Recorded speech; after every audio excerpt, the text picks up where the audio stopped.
Ils ont partagé les points avec l'Italie. Budatobeli est déjà un coup de patte de Maradona. Battu une Bulgarie très lente. Ensuite, ils ont battu l'Uruguay. Ils ont battu l'Angleterre. Et c'est là où Maradona avait été carrément génial. Avant de triompher de la Belgique par 2-0 et de gagner ici par 3-2 la 13e finale de la Coupe du Monde face à l'équipe de la République fédérale allemande, qui va également changer beaucoup de joueurs. Schumacher, lui, restera peut-être à 32 ans. On peut encore espérer une Coupe du Monde, puisque Jennings, Zoff, Franks ont joué jusqu'à près de 40 ans dans les buts.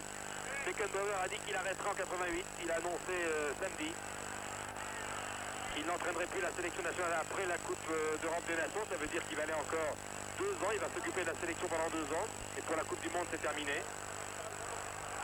Beckenbauer qui aura tout gagné, mais qui n'aura pu décrocher le trophée comme sélectionneur. Vous imaginez ce qui se passe dans les rues de Mar del Plata, de Cordoba, de Mendoza, de Buenos Aires, les stades du mondial qui nous ont laissé de bons souvenirs.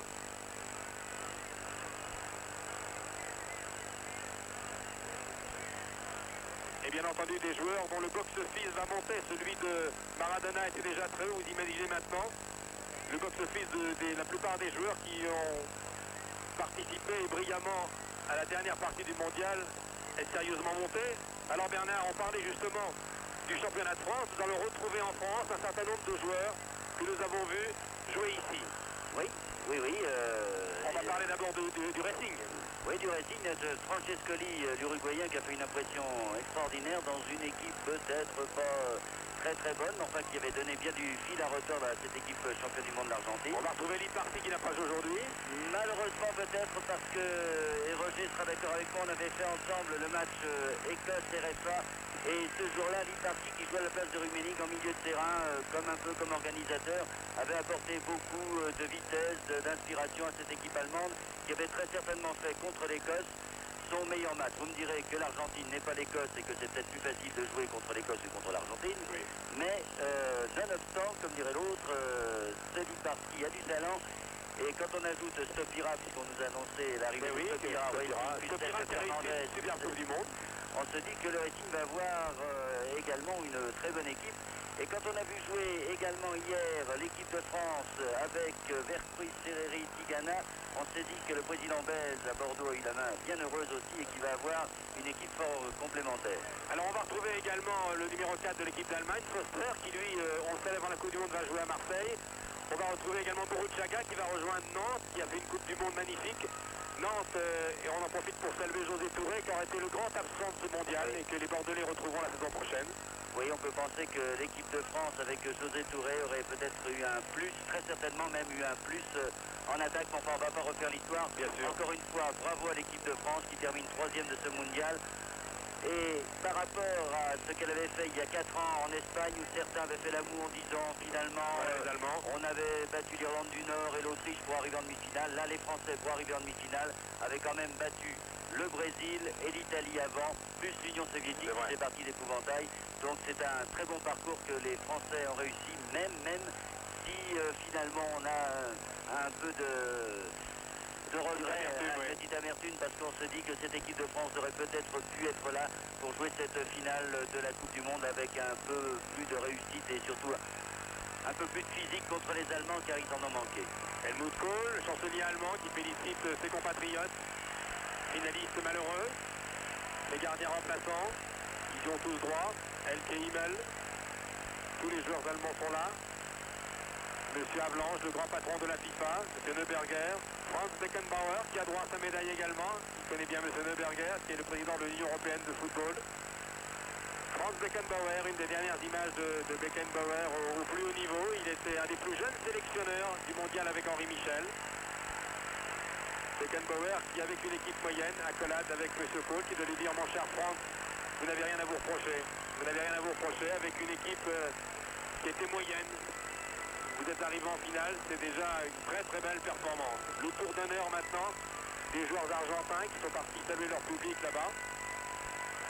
Un coup de chapeau à la Belgique, il ne faudrait pas oublier la Belgique qui a été remarquable. La Belgique qui termine 4e, battue en match de classement hier par la France. Les Belges ont été superbes. Et puis un coup de chapeau également, puisqu'on nous écoute là-bas, à l'Algérie, au Maroc. Le Maroc qui, avec un bon gardien de but, a réussi à accéder en huitième de finale et qui ne s'est incliné que par 1-0 face à l'Allemagne, encore à la 87e minute. La Coupe du Monde se termine. Le Mexique va retrouver maintenant ses problèmes, car vous savez que le Mexique, avant la Coupe du Monde, n'avait pas été épargné. Le séisme, les blessures et les plaies du tremblement de terre sont loin d'être cicatrisées. La situation économique, on en a souvent parlé. Pendant un mois, les Mexicains ont oublié leurs problèmes. Et de Puebla à Irapuato, de Monterrey à Querétaro, de León à Guadalajara et de Toluca au Stade Aztec. Pendant un mois, les Mexicains ont vécu à l'heure du mondial, leur mondial, le deuxième. Le premier avait eu lieu déjà sur ces stades. C'était, le rappelons-le, en 1970, sur ce Stade Aztec, qui a donc 20 ans, presque jour pour jour. Voilà, avant de nous rendre l'antenne, une petite statistique encore. Les Anglais ont été particulièrement décevants. Ils se consolent avec Lineker, l'avancante d'Everton qui est le meilleur buteur. Et puis derrière, on trouve Caraca, Butragueño, le petit avançant espagnol qui a été magnifique. Et puis Maradona qui en a marqué 5. Hommage à Elkaer Larsen, l'attaquant danois qui nous a enthousiasmés pendant les premiers 15 jours, avant de sombrer avec son équipe du Danemark, comme les Russes d'ailleurs. Merci donc aux organisateurs. Tout n'a pas été parfait dans les liaisons, loin de là. Dans les premières semaines, nous avons beaucoup souffert, vous aussi sans doute. On a fait le maximum. Nous allons remercier également, et j'y tiens absolument, toute l'équipe d'Antenne 2. Les commentateurs, bien sûr, avec Bernard Père, avec Bernard Pivot, avec mon complice Roger Piantoni, alors que vous découvrez ce Stade Aztec. Dans la brume, je devrais dire dans la pollution de Mexico. Remercier également Gérard Rolf pour son excellent journal du mondial. Il fallait le nourrir intelligemment tous les jours avec son ami Louglou, Dominique Louglou, avec Richard Dio, avec les techniciens. J'en oublie sans doute, avec Joseph Choupin qui est venu nous voir. Toute l'équipe d'Antenne 2 présente ici au mondial, qui a fait le maximum pour vous faire passer des soirées agréables.